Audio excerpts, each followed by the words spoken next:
In the year 2147, silence was law. For nearly a century, music had been banned after the Great Resonance War, a time when symphonies became weapons. Orchestrated sound could sway entire armies, bring nations to their knees, or uplift oppressed masses into rebellion. Governments, terrified of its power, passed the silence accord. No music, no singing, not even the hum of a melody. Instruments were burned, music halls repurposed, and the knowledge of music buried in digital archives guarded by AI. But where there's silence, there's always someone brave enough to defy it. In the labyrinthine underbelly of New Berlin, beneath layers of decaying concrete and forgotten subway tunnels, an underground orchestra played. The Resonants, they called themselves, a patchwork group of rogue musicians, tinkerers, and dreamers. They built violins from repurposed metal scraps and flutes from salvaged pipes. Their piano, a rusty thing salvaged from a bombed-out museum, barely held its tune, but it was their treasure.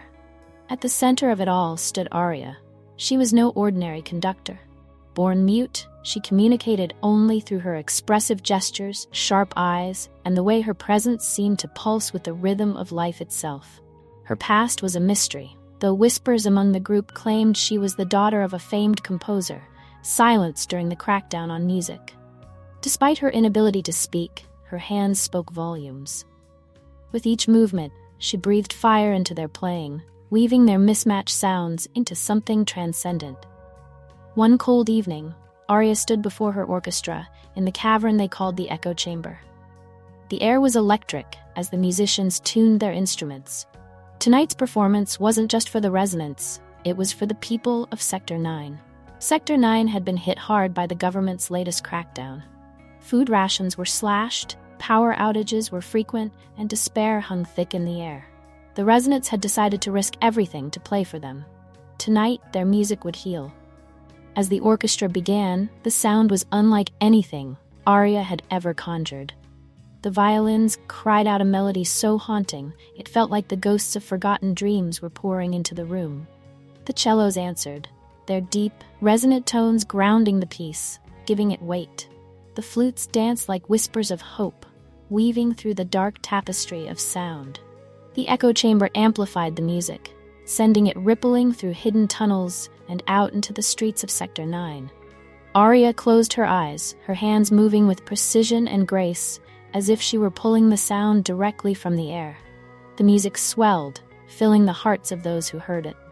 People stopped in the streets, their faces lifting toward the hidden melodies, as if the music were sunlight breaking through storm clouds. But in the shadows, danger lurked. The Directorate of Silence had learned of the Resonants. Drones buzzed through the night air, their sensors scanning for any hint of the forbidden frequencies. The crescendo was building. The musicians played with all their souls, knowing this might be their last performance. The audience, though unseen, was there. Aria could feel their hearts resonating with the music. For the first time in decades, Sector 9 wasn't silent. But then came the piercing wail of an alarm. The drones had found them. The echo chamber's entrance was breached. Soldiers poured into the cavern, their boots echoing louder than the symphony. The orchestra faltered, some musicians freezing in fear. But not Aria. With a sharp, commanding motion, she drew the orchestra back together, her eyes blazing. The soldiers hesitated, as if unsure of how to proceed. They weren't prepared for what happened next. Aria's hands moved faster, her gestures sharper. The music transformed, shifting from a healing hymn to a fiery battle cry. The sound pulsed like a heartbeat, growing louder and more chaotic. The soldiers clutched their helmets, overwhelmed by the sheer force of the sound. The Resonants played on, emboldened by Aria's defiance. The music wasn't just sound, it was a weapon, an energy that bent reality. The walls of the cavern shimmered, and for a moment it felt like the music itself was alive, protecting them. And then, the unthinkable happened. The music grew too powerful. The piano groaned, its old strings snapping under the strain. One by one, the instruments faltered. The Resonants kept playing, but their sound weakened as the soldiers regrouped, advancing with weapons raised. Aria didn't stop. Her hands moved with desperate intensity, conducting a symphony that no longer existed. But even in silence, she was commanding. And then it happened. A single, pure note rang out.